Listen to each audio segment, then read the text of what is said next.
Dimanche, il est 20h, l'heure de match après match. Notre talk 100% foot, on revient sur l'actu de la semaine. Elle est dense cette semaine, l'actu du ballon rond, avec notamment nos clubs Bâle et IB qui se sont qualifiés pour la phase de groupe de leur compétition européenne respective. On reviendra sur le choc de cette 5e journée justement entre Bâle et IB. On parlera aussi de la première liste de Murat Yakin depuis sa nomination à la tête de l'équipe de Suisse. On va le faire autour de cette table avec Stephen Bergen qui nous rejoint.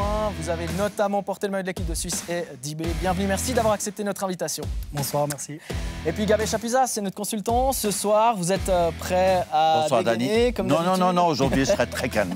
Je vais laisser la parole à... Pas une seule seconde. Et puis Stéphane Amoruso qui est là pour la rédaction de Blue Sport. Bonsoir. Bonsoir. Allez, on commence avec donc le choc, le retour sur le choc de cette 5e journée entre Bâle et IB. Ça s'est passé au Parc Saint-Jacques, un partout entre ces deux équipes. Quels enseignements faut-il tirer de ce un partout après ce match? Je pense un bon match pour IB, parce que de prendre un point à Saint-Jacques en jouant 50 minutes en infériorité numérique, c'est quand même un résultat intéressant en ayant joué mardi, en s'étant qualifié en Champions League, tu perds quand même un influx, tu perds quelque chose, même si c'est il y a 5 jours et que Bâle a joué jeudi. Mais quand même, au niveau des émotions, ils ont vécu de belles choses, donc un bon point pour Berne. Bâle, peut-être, avec cet homme en plus, prendre un point seulement. Il n'y avait pas quelque chose pour aller chercher la victoire? C'était l'occasion idéale de mettre IB à 9 points. Bien qu'il y ait un match en retard, on est bien d'accord. Non, mais je trouve le tournant du match, pour moi, c'est la 43e minute avec ce carton rouge que j'ai trouvé sévère. Et croyez-moi, jusque-là, j'avais trouvé IB solide, bien organisé. Ils avaient poussé un petit peu Bâle dans ces derniers retranchements. Ils étaient obligés de défendre. Et je pense qu'IB, aujourd'hui, serait revenu avec le match en retard à la hauteur de Bâle. Donc, pour moi, IB a été prétérité. Ouais, moi, je trouve effectivement que ce carton rouge a complètement faussé ce choc au sommet. On attendait de voir qui aurait pris la suprématie entre Bâle et IB. On sait IB est quadruple champion en titre. Bâle qui fait un début de championnat incroyable. On s'attendait peut-être à voir le FC Bâle retourner cette situation. Ce carton rouge a complètement faussé cette rencontre. Voilà, c'est le football. Pas faussé, mais influencé en tout cas. Influencé, effectivement, mais voilà. Donc c'est le football et puis on en reparlera de cette action-là. Mais je trouve que c'est quand même dommage ce qui s'est passé. Ouais, bon, je vois que vous êtes impatient. On va en parler effectivement, Gabet. Vous dites que c'est le tournant, de oui, ce match. jusque-là, j'avais trouvé IB vraiment maître du jeu, impeccable. Sans souci, il m'avait fait une très bonne impression. Bon, ils avaient un avantage. C'est vrai qu'ils ont joué les deux en Coupe d'Europe, mais il ne faut pas oublier que IB avait joué mardi, Bâle jeudi, et Bâle s'est fait 120 minutes. Donc, je pense qu'il y avait un petit peu plus de fraîcheur du côté bernois. Ouais, on reviendra sur le match de Bâle tout à l'heure. Alors, allons-y, parlons-en de ce tournant, de ce double avertissement pour Quentin Maceiras. Voilà. Je vais simplement vous demander, faire un tour de table, vous demander votre avis sur ce double avertissement en l'espace de quelques minutes et l'expulsion de Quentin Maceiras. Oui, on l'envoie, il y a un cafouillage avec Cabral qui tombe. Bon, c'est Maceiras, un peu malheureux parce qu'on voit qu'au début de l'action, quand il y a tout ce cafouillage qui commence, Quentin Maceiras, il est loin de l'action. Hein. Et ensuite, il vient un peu là, mais comme tous les autres joueurs, Cabral... c'est Cabral qui lui... Ouais, tout à fait. Non. Se rue sur lui et ensuite, Maceiras, il prend un carton jaune sur ça. Et ensuite, ici, il y a cette... pour moi, il y a d'abord faute sur Quentin Maceiras. Et ensuite, ce ballon qui part un peu loin, qui joue la balle, qui doit toucher ce ballon. Il arrive sur la cheville et M. Scherer, là, qui est dans l'action. Regardez, là, peut-être pour moi, il y a faute sur Maceiras. Et ensuite, il arrive sur la cheville. Mais il joue le ballon avec l'élan. Oui, d'accord, il joue le ballon. Mais si tu joues le ballon et derrière, tu écrases la cheville, je ne suis pas en train de dire qu'elle est justifiée. Mais regardez là. Mais involontairement, hein.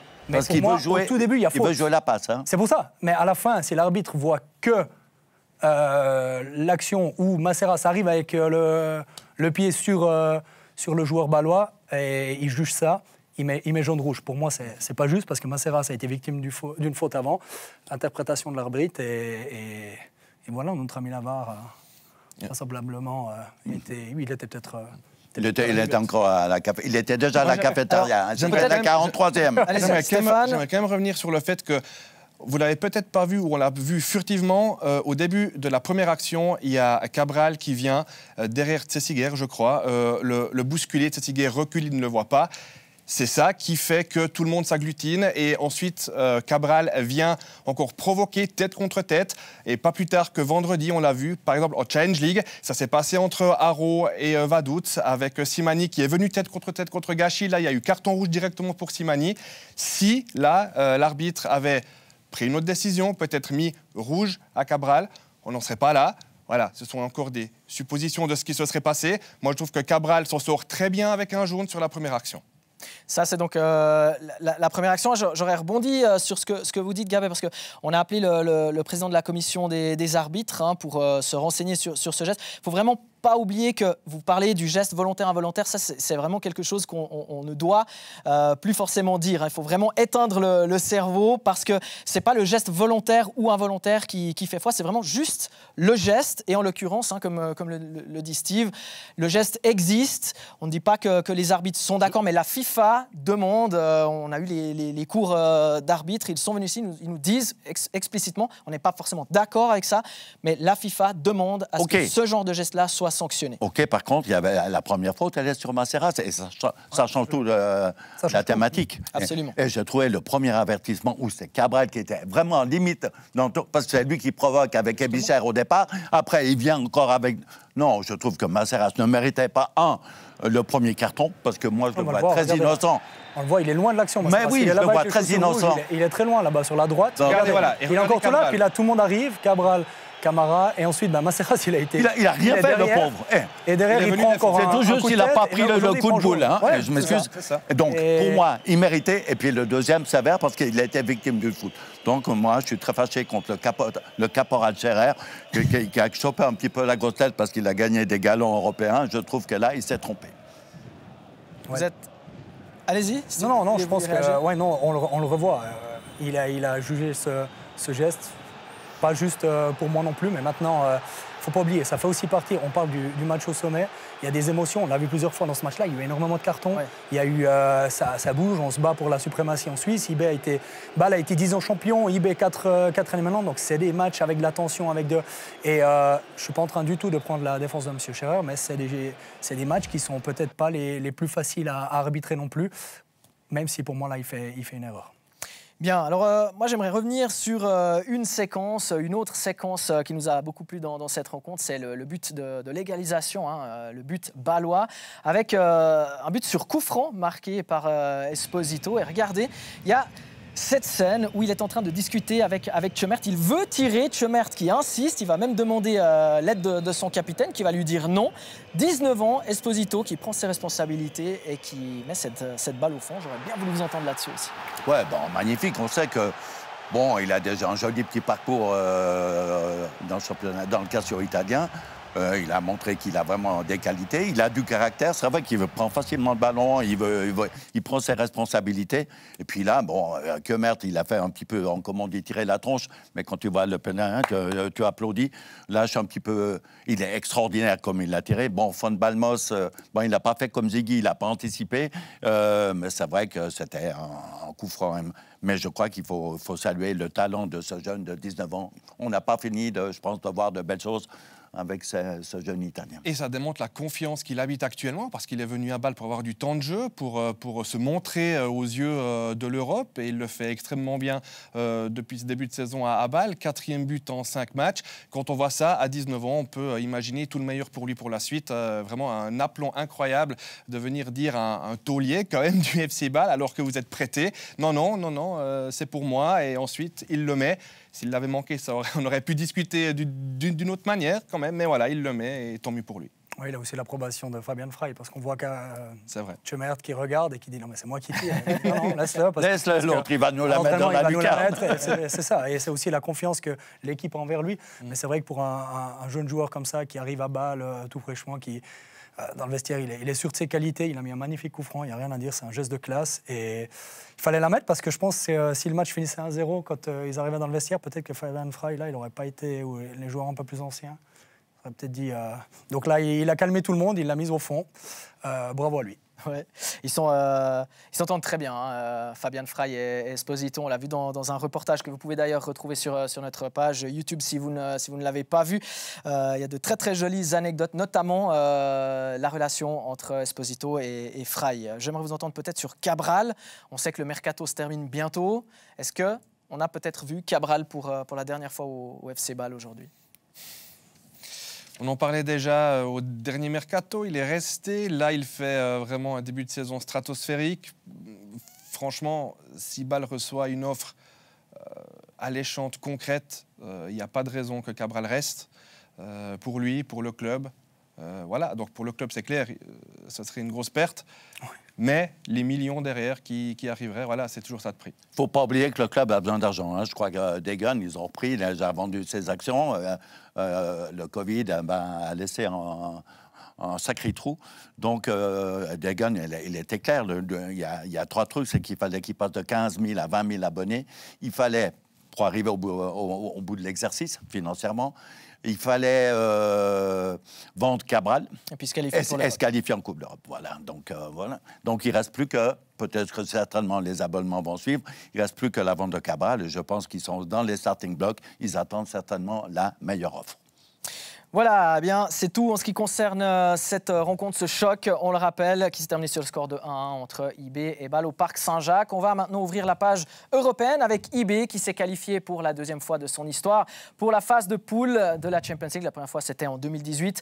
Qualification obtenue face à Ferencváros au terme d'un match retour remporté, tout comme le match aller.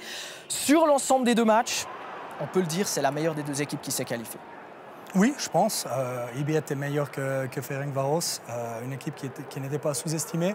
Mais IB à 10 également à Berne a su faire le nécessaire, ce qui n'était pas forcément acquis contre une équipe comme ça.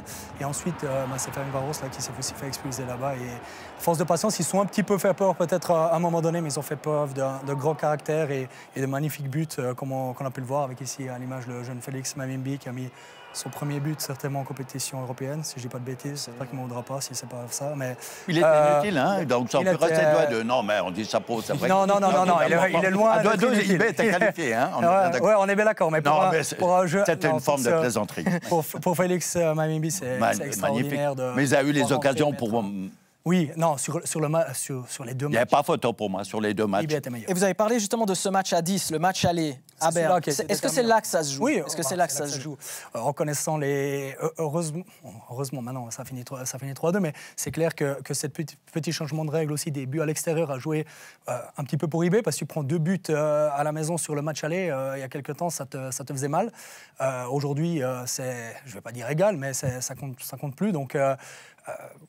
tu as réussi à tenir à 10 contre cette équipe-là. Tu sais que c'est un autre contexte là-bas, stade plein, il y a quelque chose d'autre, mais IB est allé là-bas, a maîtrisé le jeu, a fait le match qu'il devait faire et a mérité cette qualification parce qu'ils ont passé par 3 étapes, il ne faut pas non plus l'oublier. Hein. Il y avait Cluj, il y avait Bratislava, donc c'est pas non plus que ça a été donné. Donc c'est une qualification, tout comme celle du FC Bâle, qui fait énormément de bien au football suisse. Mais moi, j'aimerais juste revenir sur le premier match. Je trouve que vraiment, OK, vous allez me dire que j'en veux souvent aux arbitres.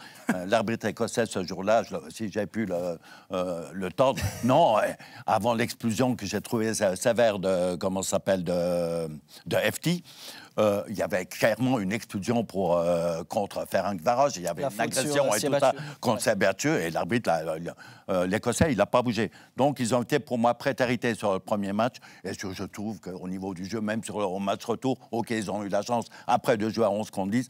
Mais je trouve qu'ils ont maîtrisé leur sujet. Je dis chapeau IB. Et très, très rapidement, j'aurais voulu vous entendre sur Quentin Maceiras. On en a parlé tout à l'heure. Est-ce qu'il n'a pas réalisé le meilleur match son meilleur match depuis qu'il est à IB l'autre soir, Quentin Maceiras? Tout gros. Oui, j'étais souvent très dur dans la critique avec Quentin Maceiras. C'est vrai que je dois dire qu'il m'a épaté. Il a passé un palier. Il a passé un palier très clairement.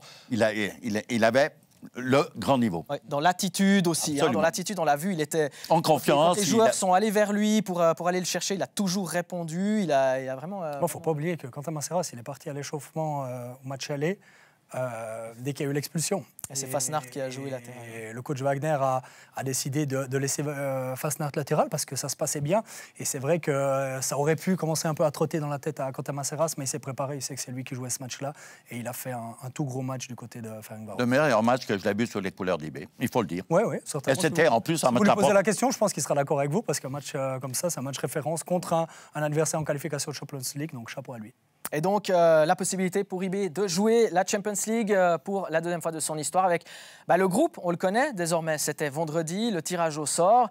Le groupe avec finalement le 5e choix espagnol, le 4e choix italien, le 3e ou 4e choix anglais. Allez, je vous provoque, mais ça reste quand même un groupe difficile avec des équipes issues des meilleurs championnats européens. Oui, non, mais c'est... On ne voit pas noter le FC Kofran de deuxième Inter. J'ai rien contre eux, mais ils ont d'ailleurs gagné leur premier match, on les félicite. Inter. Mais non, ce que je veux dire par là, c'est on a les deux finalistes de l'Europa League. Ouais. On a Atalanta Bergame qui est devenu... La révélation de ces 2 dernières années dans le championnat d'Italie. Au niveau footballistique, c'est fantastique. Au niveau de... Donc c'est un match... Quand on voit les noms, c'est vrai que si on pense à l'histoire peut-être du club, si on prend l'Atalanta, c'est pas le Bayern, c'est pas Barça, c'est pas pareil pour Villarreal, mais c'est des écuries qui sont tout le temps dans les derniers carrés, que ce soit la Coupe d'Europe ou qui se qualifient pour la Champions League. Donc des adversaires costauds, mais fantastiques pour le public. Hein. Oui, c'est ça, ça va. Voilà, on va remplir le stade. Et vous allez jouer contre des Espagnols, vous allez jouer contre des Italiens, vous allez jouer à Old Trafford. Il a joué là contre la Juventus, c'est déjà contre Manchester, c'est des souvenirs inoubliables. D'ailleurs, on a les Anglais, les Italiens, comme il y a... Oui, c'était à Valence, à la place de Villarreal. Voilà, c'est ça. Et Juventus, à la place d'Atalanta. Donc non, les joueurs c'est fantastique. Et il ne faut pas oublier qu'on s'en sort très bien au niveau du tirage. C'est un groupe super attractif parce qu'on aurait pu avoir Lille, le Shakhtar ou le Zénith, qui sont quand même des noms moins ronflants, même si ce sont des équipes tout à fait respectables et très difficiles à jouer. Mais effectivement, voilà, ce sont des équipes phares de leur championnat et qui vont attirer du monde. Donc c'est un très bon tirage. Moi qui suis un rêveur, qui voulait qu'IB passe, c'est vrai, dans ce groupe-là, c'est vrai qu'il faut rêver. Hein, ça va être plus que compliqué. Hein, s'ils nous décrochent une 3e place, je pense qu'on va les traiter de champions, avec raison. Non, moi, j'ai revu le groupe G. Et malheureusement, c'est Wolfsburg qui est sorti en dernier moment. Moi, dans le groupe de Lille, Séville et Salzbourg, je pense qu'IB aura eu une carte à jouer. Par exemple, hein, plus que dans celle-là, je suis d'accord avec vous. Ouais. C'est difficile. On a parlé un peu avec les joueurs d'IB à qui on a demandé un objectif comptable. Qu'est-ce que vous imaginez? Alors chacun répond. Comptable, parce qu'il faut que tu fasses un immense match. Et que les autres n'aient pas... Si je prends typiquement la période il y a 3 ans, quand on l'a vécu, on a fait le premier match contre Manchester, où à la mi-temps, on a la sensation qu'on avait fait un match extraordinaire, ou une mi-temps extraordinaire, on perdait 2-0, on n'avait pas compris ce qui se passait. Pogba dans la toile, un peu, c'était réglé, et on apprenait. À la Juve, on en prend 3-0. Mais on pouvait en prendre 6, c'était la même chose. Je veux dire, il y avait... Et petit à petit, Young Boys a pris confiance, on prend un point contre Valence à la maison, là-bas c'était plus compliqué. À la fin, tu finis par battre la Juve à la maison. Et puis même à Manchester, vous auriez pu prendre un point. Hein. Tu perds dans les dernières minutes. Sur une faute de main. Merci. Sur une faute de main, je la rappelle. Vous avez revu vos classiques. Non, mais c'est... Non, moi, je me rappelle. Non, mais c'est pas ça pour dire... En fin de match, vous avez c'est ça qui est... Donc t'apprends au fil des... Mais qu'est-ce que vous apprenez, justement? Je vous coupe parce que c'est ça qui m'intéresse. Qu'est-ce qu'on là, typiquement, on voit les images à la Juve. À la Juve, il y avait 1 minute de jeu, il y avait 1-0. On a pris l'emballement par-dessus. On était encore à l'hymne, on était encore en train de faire de Champions, là, on était encore alignés, et eux, ils avaient l'emballon de Bonucci, on l'avait... Donc, tu apprends, ce niveau-là, tu peux rien permettre. Tu peux pas faire des erreurs comme peut-être tu peux te permettre... Contre Vaduz, par exemple. Voilà, ou contre une équipe suisse qui a une journée... Non, là, c'est le niveau, c'est la classe mondiale. Les gars, tu leur laisses une demi-occasion, c'est but, et ça, il faut être intransigeant là. C'est pour ça que je dis que les joueurs, ils vont apprendre. On a aussi des joueurs qui... je ne veux pas tous les citer, mais Ebicher, Fasnacht, Garcia, Camara, ils ont déjà vécu. Voilà, qui étaient déjà là. Et ça va quand même être un plus pour eux, parce qu'ils savent un petit peu ce qui les attend, même si ça sort de l'ordinaire pour un joueur suisse de pouvoir jouer une Champions League, c'est quand même quelque chose d'extraordinaire. Dans l'axe, vous jouiez justement avec Camara. C'est une question qui revient assez souvent. L'axe aujourd'hui, Tsessiger, Camara, on dit « Ah, c'est pas assez solide, c'est très compliqué. En Europe, ça va jamais passer. » Votre avis là-dessus? Ça va passer. Non, mais c'est toujours les mêmes. Je crois que Cédric Tsessiger, aujourd'hui, on va le voir tout à l'heure. Ouais. Il fait un début de championnat fantastique. Il est vraiment très, très solide. Ali Camara a fait des erreurs. Il a été critiqué. Des choses que tu dois accepter quand tu n'es pas bon. Mais Ali Camara, il a les qualités pour réagir à ça.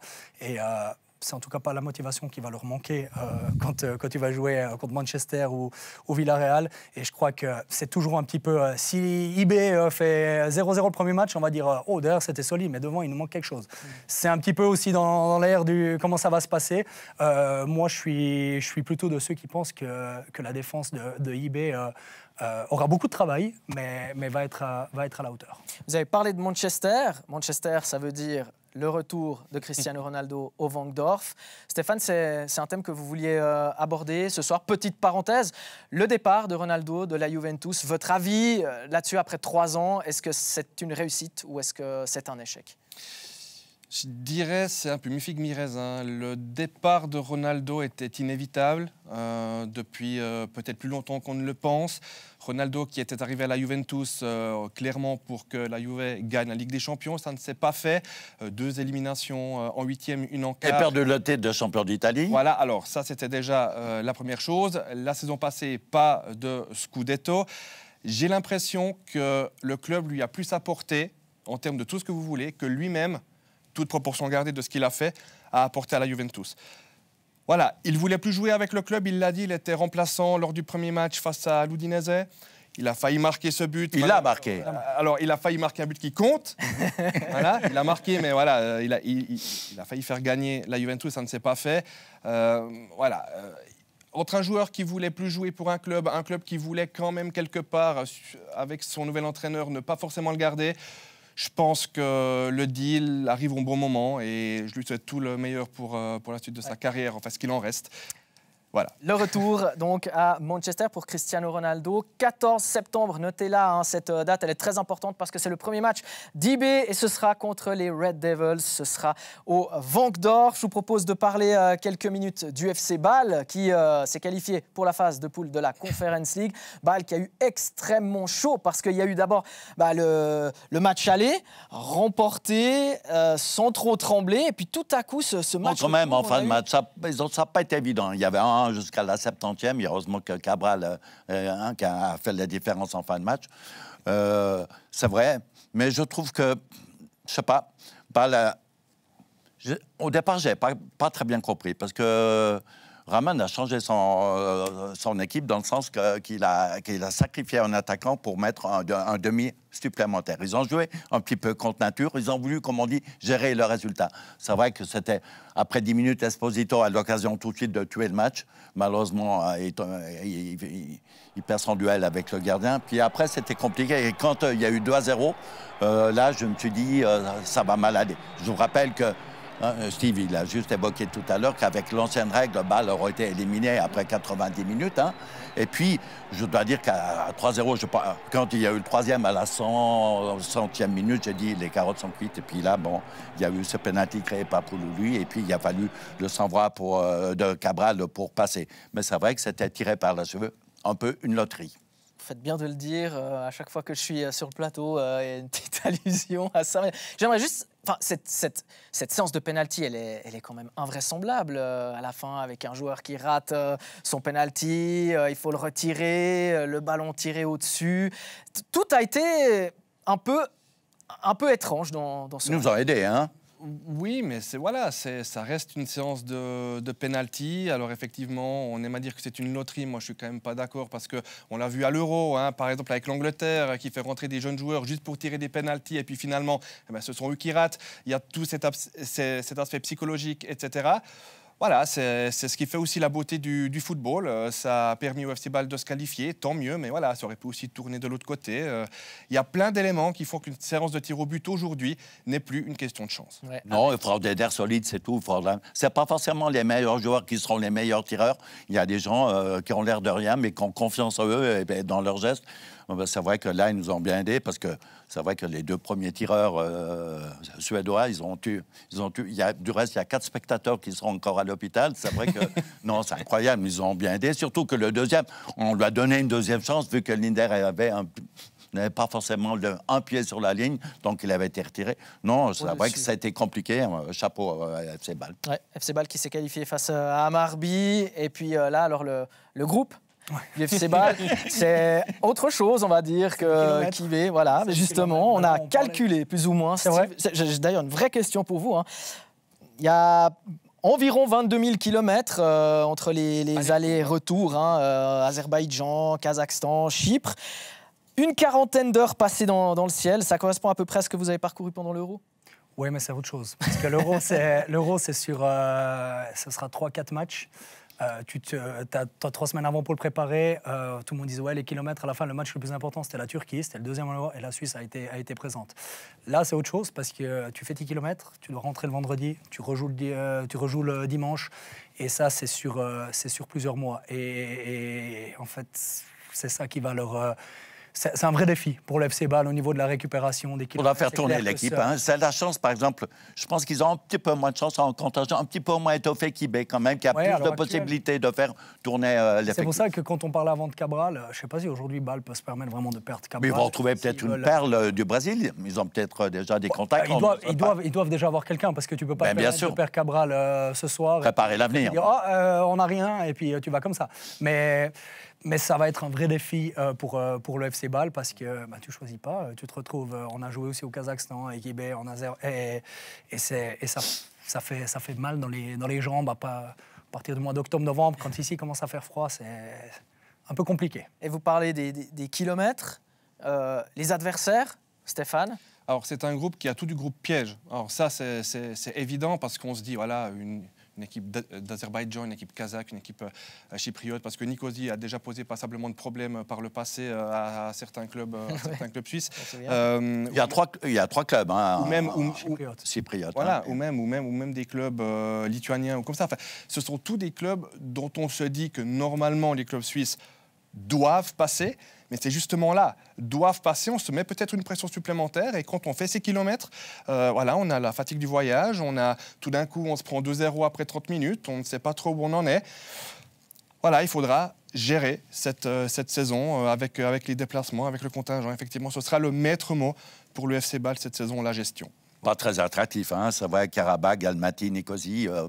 Je ne sais pas si on va vendre beaucoup. Il y a beaucoup de téléspectateurs qui vont acheter les matchs. Même les abonnés, je pense qu'ils auront de la peine à regarder. Ils vont peut-être regarder Bâle. Mais quand il y aura Karabag, Nicosie ou bien Almaty, Karabag, je ne pense pas qu'on va battre les records d'audition au niveau d'audience. Niveau d'audience. C'est ça que absolument.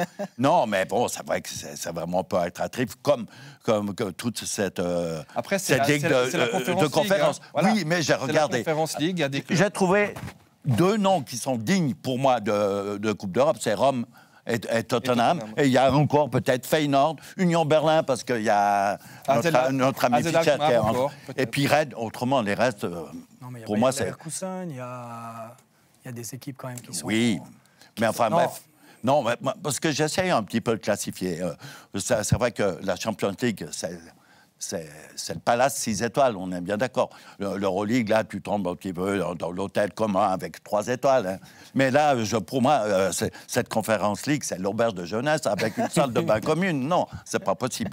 Je trouve qu'on a voulu rajouter, refaire du match, ce sont aussi des questions financières et tout, intéresser tout le monde, mais je pense que là, je suis pas trop d'accord avec cette nouvelle compétition. Mais ce qui est intéressant, c'est qu'on a quand même, dans cette compétition-là, pratiquement, à quelques exceptions près, un seul club par pays, un seul club par championnat. contrairement à la Champions League, contrairement à l'Europa League. Je pensais que Gabé parlait de l'Europa League. C'est pour ça que j'ai dit Leverkusen. Non, c'est pour ça. Non, mais c'est pas possible. J'ai bien regardé les noms. J'ai trouvé 5 noms que je connaissais, qu'on connaît tous. Je la trouve encore plus attrayante que Gabé Chapuisat parce que je n'arrive même pas à vous citer 3 équipes qui sont dans ce truc. Donc, non, et puis c'est rajouter des matchs pour les équipes. Oui. On parle déjà toujours des calendriers, les Anglais avec leurs 5 ou 6 couples, et on rajoute une ligue, on rajoute quelque chose. Et peu attractive en plus. Et en plus de ça, donc on se demande un petit peu quel est vraiment l'objectif de tout ça. C'est l'aspect financier. Me fait comme ça, mais mais au bout d'un moment... C'est du business. Au bout d'un moment, on joue au foot. Donc, oui. Mais les dirigeants ne veulent pas savoir. Demander à l'UEFA, il faut que... Mais vous pensez vraiment que cette Conference League, elle va rapporter vraiment de l'argent à ces clubs-là? Je ne suis pas sûr que ce soit ça qui fasse vraiment remplir les caisses des clubs que vous avez cités tout à l'heure, que ce soit Feyenoord ou la Roma ou Tottenham. La Rome, la Rome, elle se demande ce qu'elle fait là, je pense, dans ce truc-là, parce que la Rome, c'est solide, ça joue à la Champions League. Ça permettra à Mourinho de gagner quelques matchs cette saison. Et voilà, la Rome de Mourinho et le FC Bâle, en tout cas, seront sur la ligne de départ de cette Conference League qu'on se réjouit quand même de suivre, de découvrir. On fera les comptes à la fin. Je vous propose de passer à notre dernier thème, le thème de l'équipe de Suisse, avec Murat Yakin qui a dévoilé cette liste. On l'attendait, cette liste, cette première liste de Murat Yakin. Elle est tombée vendredi avec finalement très peu de chamboulements et finalement, après ce qu'on a vu à l'Euro, c'est assez logique. Oui, pour ma part, je pense que c'est assez logique. Une équipe qui a eu du succès, on voit là les sélectionner avec le retour de Andy Sekiri ou l'arrivée dans le groupe qui n'était pas à l'Euro et Cédric Sessiger qui va fêter pour la première fois son arrivée en équipe nationale, chose également méritée. Donc, je crois qu'il y a Ebicher et Stéphane. Ebicher qui n'était pas pris et Stéphane dû à la blessure. Blessé, exactement. Donc on a 4 joueurs, mais c'est surtout pour Sessiger et Zekiri qui avaient côtoyé l'équipe, je pense, le temps d'une petite semaine. Donc c'est normal. Il est mis sur la stabilité. C'est quelque chose de normal aussi pour ce nouveau coach après avoir vécu quand même le moment historique pour notre équipe nationale d'atteindre ces quarts de finale. Donc, plus logique, je pense qu'il n'y a pas. Il ne pouvait pas tout chambouler parce qu'il vient d'arriver et puis les échéances, elles arrivent. Et il n'y a pas de moyen, voilà. Il n'y a pas de moyen de tout chambouler non plus. On n'est pas la France, on n'est pas l'Espagne, on n'est pas... Ça, c'est sûr. On a les 3 quarts, c'est des mercenaires, même le 90%. Et puis je pense que là, il a gratté pour vraiment trouver les meilleurs. Non, là, on a vraiment les 26 meilleurs joueurs. En sachant que Mbolo est un petit peu... On a Seferovic qui est blessé, on a 2-3 joueurs qui sont un petit peu... Ils font partie de la liste. Et c'est pour ça que si vraiment on avait eu 150 joueurs à disposition, peut-être que l'un ou l'autre qui était un petit peu touché en mal de temps de jeu aurait peut-être pas fait partie de la liste. Aujourd'hui, Murat Yakin, aussi je pense que c'est important pour ton premier rendez-vous d'avoir les joueurs sur qui tu comptes, sur les joueurs aussi pour sentir. Lui, ce sera surtout une approche. Il a pas de temps. Il joue la Grèce mercredi, il joue le champion d'Europe dimanche. Et l'Irlande du Nord, donc il n'aura pas le temps de dire alors on va mettre ça en place. Non, il a d'ores et déjà dit, on en parlait tout à l'heure, qu'il allait évoluer avec une défense à 4, mais il ne va pas pouvoir révolutionner le style de jeu de l'équipe suisse. Il va surtout se reposer sur les tauliers, on est bien d'accord. Mais c'est normal. Sur cette défense à 4, j'aurais bien voulu vous entendre parce que c'est ça la nouveauté. Oui. Il l'a dit. Lors du sélection Steve, du reste, on a défense à 4. Moi, ce serait plutôt à 6 actuellement. Mais sérieusement, voilà, Sessiger arrive, c'est un gaucher, c'est une possibilité en plus pour Yakin. Qui va jouer avec une défense à 4? C'est lui-même qui joue avec une défense à 4 maintenant. Akanji Elbedi dans l'axe. On n'est pas sélectionneur, Gabé, mais c'est sûr que ces joueurs-là, ils ont été exceptionnels à l'Euro. Non, on ne risque pas beaucoup. On risque pas beaucoup, c'est sûr. Après, pour Cédric Sessiger, ce sera la première fois qu'il va côtoyer cette ambiance-là. Il y a encore Tchemert, si je ne m'abuse, qui est là, qui a fait l'Euro. Donc, il n'y aura pas d'immense changement. Après, il l'a dit lui-même, Murat Yakin, c'est surtout dans l'idée d'avoir un joueur de plus sur le plan offensif. On peut le voir également comme ça, même si je ne trouve pas que la Suisse a évolué ultra défensif ces derniers temps. Mais ça va être un changement parce que la Suisse évolue depuis 7 ans à 3 défenseurs avec Petkovic. Avant, elle évoluait à 4, elle est passée à 3. Oui, mais on s'est retrouvé contre la Turquie en jouant des fois à 4 derrière parce que... Hein, il y avait des petits changements pendant le match qui étaient effectués. Donc aujourd'hui, dans le foot, de toute façon, tu dois pouvoir être un petit peu... un peu de souplesse. T'adapter, tu dois pouvoir faire ça. Et ça ne va pas être trop non plus une nouveauté pour ces joueurs-là, parce qu'Akanji, il joue certainement à 4, peut-être... voilà, l'un ou l'autre joue certainement à 4, ou déjà, tous ces joueurs-là ont déjà évolué à 4. Elbedi et Akanji, dans leur club, jouent dans une défense à 4. Et même si ce n'était pas le cas, ils l'ont été. Ils ont aussi été formés à 4, donc il n'y a pas beaucoup de... C'est pas une révolution tactique. Et de toute manière, c'est un nouveau sélectionneur. Alors là, il faut accepter qu'il arrive aussi avec ses idées, bien sûr. Donc voilà, il va tenter des choses contre la Grèce. Il va mettre sa patte, comme il va mettre sa patte. Il va faire des tests. Il va voir ce qui va le mieux fonctionner. Et puis voilà, il faut accepter. Un match. Maintenant, je ne pense pas qu'on va voir la patte de Murat Yakin après le match contre la Grèce ou l'Italie. Il va aussi lui falloir, même qu'il n'en a pas trop, qu'il ait un petit peu de temps, parce que là, il va surtout s'agir d'avoir un feeling humain avant tout, psychologique avec les joueurs, sentir aussi qui est bien. Mais il y a quand même l'impression de faire des résultats, parce que qualifier pour la Coupe du Monde, c'est pas évident. La première place, il n'y a que le premier qui est qualifié. Dans l'Italie, on sait que ça va être compliqué. Et le deuxième, il y aura des barrages qui s'annoncent difficiles. Mais la Suisse a commencé avec 2 matchs 6 aussi. Hein. C'était à 2 matchs 3 aujourd'hui. Tu dis, il va falloir... Donc là, on a 2 matchs 6. Ouais, mais on a joué contre les bras cassés. On te l'a il faut les battre. Il a dit Lituanie, on les a écrasés. 1-0 quand même, on les a écrasés. Non, mais ce que je veux dire par là, c'est que aussi pour Murat Yakin, d'arriver à ce moment-là, c'est peut-être un peu plus...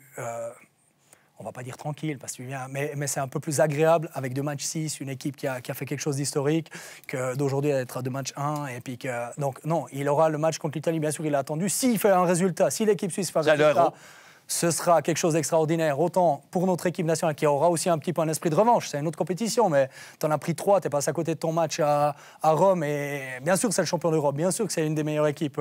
Elle a vaincu depuis, on compte les matchs maintenant. Merci. 34. Moi, je ne les comptais plus, donc 34. Non, mais je suis arrivé à 34, c'est bien. Je ne dois pas être loin de la vérité. Donc, on sait qu'en face de nous, il y aura un ogre, mais si la Suisse venait à même ne serait-ce qu'arracher un point à l'Italie, c'est déjà un immense succès. Il ne faut pas non plus penser que la Suisse est arrivée en quart de finale et maintenant on doit battre chaque fois la France, on doit battre chaque fois l'Espagne. Non, les Suisses ont passé un palier, ils ont pris cette confiance. C'est maintenant comment réaliser la Coupe du Monde en 94, on a battu l'Italie à Berne, je vous rappelle, avec un but de Hortiguer. Il y a quand même des bons...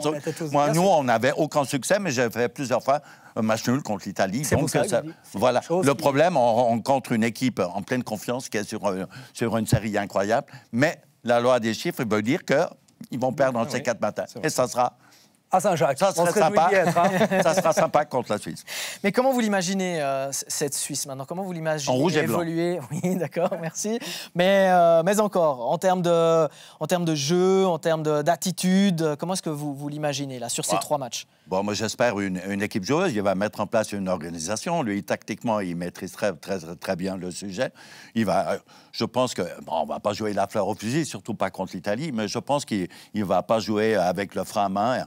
On n'a rien à perdre contre l'Italie. Une défaite, je pense que pour tout le monde, on la trouvera normale. On a perdu contre le champion. Au contraire, je pense que là, on doit prendre des risques pour créer l'exploit.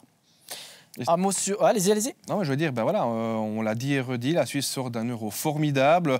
La Suisse sait maintenant à passer un palier, sait comment faire un exploit. On l'a vu contre la France. Alors, ça ne veut pas dire, comme l'a dit Steve, qu'on va faire un exploit à chaque fois contre toutes ces grosses équipes, mais voilà, Murat Yakin, il faut lui donner sa chance. Si on en prend 4 contre l'Italie, on en prend 4 contre l'Italie.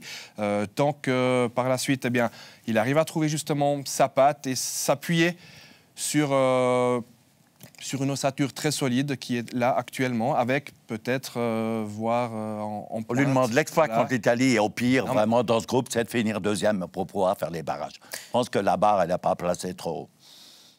Un mot sur Shaqiri, peut-être, qui a quitté Liverpool, qui a signé à Lyon. Est-ce que c'était la bonne adresse pour relancer finalement une énième fois sa carrière, pour jouer plus et pour apporter plus aussi à l'équipe de Suisse? J'espère pour lui, parce que Lyon, c'est une magnifique adresse au niveau du jeu, au niveau de... Alors c'est clair, elle est un petit peu en difficulté actuellement, avec un nouvel entraîneur, un club solide qui joue chaque fois en haut, une adresse en Europe, c'est devenu une adresse en Europe. Qui court après un titre depuis longtemps. Qui court, ouais, mais qui joue chaque année ou quasiment chaque année. En Coupe d'Europe. On est d'accord. À part cette année. On a vécu exactement, on a connu des grands lions, mais pour Shaqiri, je pense que c'est important de pouvoir retrouver du temps de jeu, c'est surtout ça, et de pouvoir enchaîner les matchs. Et la grosse question, elle est là. C'est est-ce que Xherdan Shaqiri va être capable d'enchaîner les matchs dans le championnat de France, qui est aussi un championnat extrêmement physique. Alors, ça ne va pas beaucoup le changer parce qu'il joue en Angleterre, mais et c'est cette accumulation de matchs, d'intensité, très agressif, il y a peu de temps, tactique. J'ai des doutes sur le corps de Shaqiri, pas sur son talent. C'est vrai qu'il a une musculature incroyable, donc sujet à de nombreuses blessures. Parce que ça fait longtemps qu'il n'a pas aligné. J'ai peur qu'il ne puisse pas aligner les matchs. Mais s'il aligne les matchs, voilà, on peut dire, alors ça fait longtemps, et c'est juste, les chiffres sont là. Par contre, s'il y a un Xherdan Shaqiri en forme, pour moi, ça a toujours été le joueur en plus de l'équipe nationale, parce que c'est celui qui a cette créativité, celui qui peut t'apporter. Il l'a démontré à maintes reprises. Quand on l'attendait, il a été critiqué, mais il a toujours été là pour mettre des buts extraordinaires. Et pour la Suisse, c'est le joueur en plus pour moi. Et si ce joueur-là, qui est Xherdan Shaqiri, arrive à être en forme, il peut faire des choses extraordinaires. Maintenant, comme Gabet, beaucoup de gens ont des doutes sur ce physique-là. Peut-être que Xherdan les a eu un moment, mais je suis persuadé qu'au fond de lui, il sait qu'il peut enchaîner et j'espère qu'il va le démontrer. J'ai risqué de le voir. Moi, je l'ai vu. J'ai regardé Lyon sur notre chaîne. Il était remplaçant. Il était remplaçant. J'ai cru qu'il allait rentrer. Malheureusement, le stopper de lyonnais s'est fait expulser à la 78e. Ouais. Donc, c'est vrai qu'on a plutôt remis un défenseur qu'un joueur offensif. Victoire 1-0 contre Nantes de l'Olympique lyonnais. Il y a aussi cette question concernant Zekiri, parce que les solutions offensives pour Yakin ne sont pas spécialement nombreuses. Il y a des joueurs qui sont un peu hors de forme, qui n'ont pas encore joué avec leur nouveau club. Alors on ne dit pas que Zekiri va être aligné titulaire, mais comme vous l'avez dit, il a fait ce stage avant l'Euro. Il a été l'un des derniers écartés du groupe et c'est assez logique finalement de le revoir maintenant. Oui, il y a eu Dan Endoy également qui a été sélectionné pour cette semaine-là. Aujourd'hui, la Suisse, elle se retrouve dans une situation où il y a Haris Seferovic, qui est l'attaquant phare, qui revient de blessure, qui a été victime d'une blessure. Il y a Mbolo, qui est peut-être pas encore complètement... mais Zekiri a également peu de temps de jeu du côté de Brighton. Donc, certainement, c'est une volonté de Murat Yakin d'aussi voir, d'apprendre à connaître en Zekiri. Ça va lui permettre de faire aussi un petit peu un tour d'horizon de ces joueurs-là. Peut-être que la prochaine fois, on aura Dan Endoy, qui lui est maintenant a été titulaire. Hein, on en discutait tout à l'heure avec Gabet du côté de Nice. Donc, oui, 4-0 contre voilà, 4-0 contre Bordeaux. Tout va bien pour Petko. Ouais, non, mais peut-être que c'est aussi une volonté de Murat de chaque fois intégrer un ou deux joueurs pour se faire un petit peu une idée, parce que Zekiri, peut-être que Murat Yakin l'a pas vu dernièrement énormément évoluer, donc il aimerait voir un petit peu où ça en est. Et d'avoir autant de joueurs à disposition, ça se permet sur les 10 ou 12 jours de se faire un petit peu... Il aura un petit peu de jeu, certainement, contre la Grèce, et pour le mettre progressivement dans le bain. C'est vrai que là, on a quelques difficultés avec la blessure de Seferovic, d'Embolo, Gavranovic en compétition. C'est vrai qu'on a un petit peu un manque d'attaquants. A vraiment tout à gagner à se montrer sous son meilleur jour, même s'il est un peu en manque de temps de jeu. Voilà, non, il n'a pas de temps de jeu, il faut dire. À Brighton, voilà, mais c'est une occasion qui lui est offerte. Coupe de la Ligue, je crois.